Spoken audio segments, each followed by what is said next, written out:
Hi there, everybody. I am coming to you tonight with my daughter, Sabrina, and she's my special guest for tonight.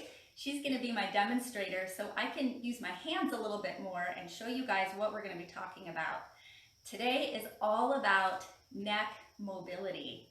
So when we talk about neck mobility, we want to find not only the option to move the neck a little bit more, but also the option to strengthen the neck. So you guys know, I think I've mentioned in videos before, that I am a huge proponent of adding strength with stretch.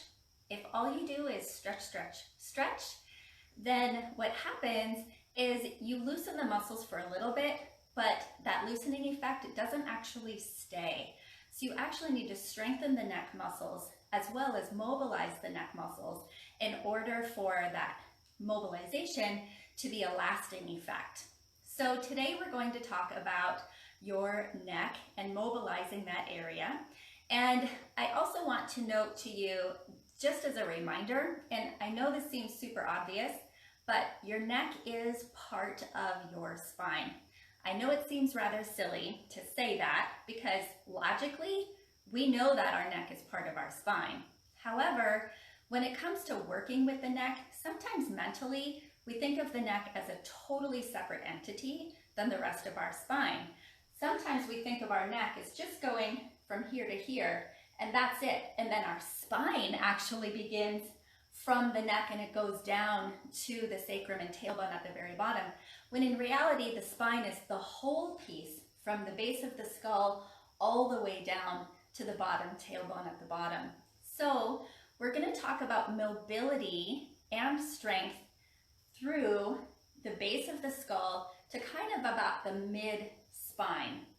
So yes, the focus is going to be on the neck, but we're going to bring that energy down a little bit lower so that way when you have strength a little lower in your mid-spine, it's going to provide the support for this free and mobile neck, your cervical spine up above.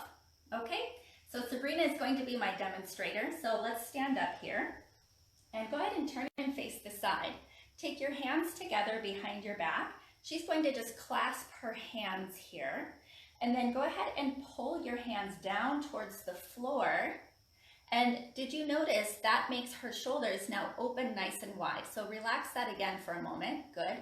Sabrina happens to have a very tight thoracic spine and a little bit of a forward head syndrome. This is just part of the high school posture, right? It's also part of our everyday posture for those of us who sit in front of a computer all day, right? So Sabrina is an excellent demonstrator for you today. Let's do that again, Sabrina. Pull the hands down. That helps open out through the front of the chest. The top of our arm bones pull back. That provides a big stretch through the front here, okay? So keep that. Go ahead and turn and face the camera. Hi, everybody. Okay, so now we're going to keep the hands pulling down and we're going to work with some neck mobility. So just a quick little piece of anatomy. You have 7 vertebrae in your cervical spine. So from the base of your skull down to about here, you have 7 vertebrae. Today we're going to be working with all 7, but I'm really only going to talk about like 6 points because one of them doesn't really move very much like this, okay? So right at the base of the skull here, Sabrina's hands are still pulled down. Sabrina, I want you to turn your head towards me just 1 inch, and I want you to think of moving from right here. I'm kind of poking in her neck so she can feel that. I'm going to come around to the other side. So that way, actually, why don't you turn your head to the other side, Sabrina, so they can see better. Yeah, right to there. So she just moved about a little less, about 1 inch. Yay! Now, if we think about going down about 1 bone, so 1 of your cervical vertebrae, now turn your head 1 more inch, thinking of moving from this spot. Let's go in the same direction to the left. There we go, right there. And then if I move down about 1 more bone, just move 1 more inch your head to the left, pause there. Are your hands still down as low as they can be? Yes. And then going down 1 more spot, can you turn 1 more inch? And then 1 more spot, can you turn 1 more inch? And then way from the very bottom of the neck, can you turn as far as you can go? And is that a pretty big stretch? Yeah. And then do you feel that like right along in here? Yes. So she just created mobility through all of the vertebrae in her neck. Now, as you come back, you can unwind, thinking of coming back from here, then here, then here, here, here, and here. Very good.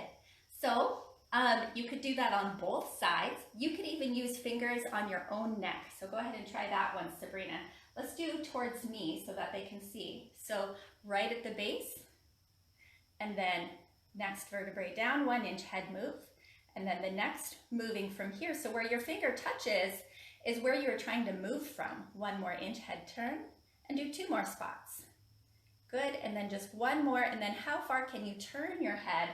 Now obviously, she doesn't have her other hand to clasp, so what you could do is just bend your elbow, take your hand behind your back, and really think of the elbow reaching down towards the floor. That's going to help open out the front of the chest. And then relax that there. So that is our first move. That is your neck mobility exercise. Now let's talk about strength. So this next movement requires getting on your hands and knees. We are going to use, instead of an all fours position, we are going to be using an all threes position. So 1 hand, 2 knees. But let's start with both hands first. So Sabrina, you're going to pop up onto your hands and knees here. That's an excellent spot. I'm going to step around to the back so that way I am out of the way. And so you can see here Sabrina's just a little tight in her mid-back thoracic spine, which makes it a little bit harder to find neck mobility, because if she's tight here, then her head is really only able to turn to each side as far as this area is allowed. So we're going to work on strengthening this. And just by the nature of being in this all fours position, her neck muscles have to work just to hold up the weight of her head. So the average human head weighs around 11 pounds. So that's a lot of weight just to be holding with these back neck muscles. Okay, so we're going to show this on both sides so you can see what's happening through the spine and the shoulders. Sabrina's going to take her hand to the front of her chest, and she's just going to bring it all the way across to the opposite shoulder or pec muscles. Okay, so she's got her right arm here. Okay, so from about this mid area, right between the shoulder blades, Sabrina, you're going to turn towards me. There you go. And as she does, we're looking for the hips to not wiggle side to side, and she's only rotating towards this standing arm as much as she can without bending her standing arm. We'll show you on the other side so you can see. Now turn away, like you're trying to turn towards the ceiling. And as she turns towards the ceiling, I'm not letting her overextend her other standing shoulder. So now that you've seen, that's about her range, which is a lot of work. Do you agree? Yeah. Yeah, it's a lot of work. So it doesn't have to be super huge. Take that hand down. Let's do this on the other side. So now her left hand is across her chest, and already she's looking for a little mobility here. Go ahead and turn towards the camera. And as she turns toward the camera, do you see how the arm kind of pulls into the body? Now, as she turns away from the camera, I want this arm to stay pulled into the body and to not push out of the socket. There we go. And that's really tight for her. It's probably a little tighter than the other side. Can you show them what it would look like to push up further and push that arm out of the socket? So there she gets more mobility, but guess what? That just came from her arm, not her spine. So can we go back, same arm again, left hand in front. And then as you turn towards me, she's keeping that arm bone in the shoulder joint, and now she really has to work through this mid-spine. And notice she's taking her head with her to the side. Go ahead and rest. Thanks, have a seat.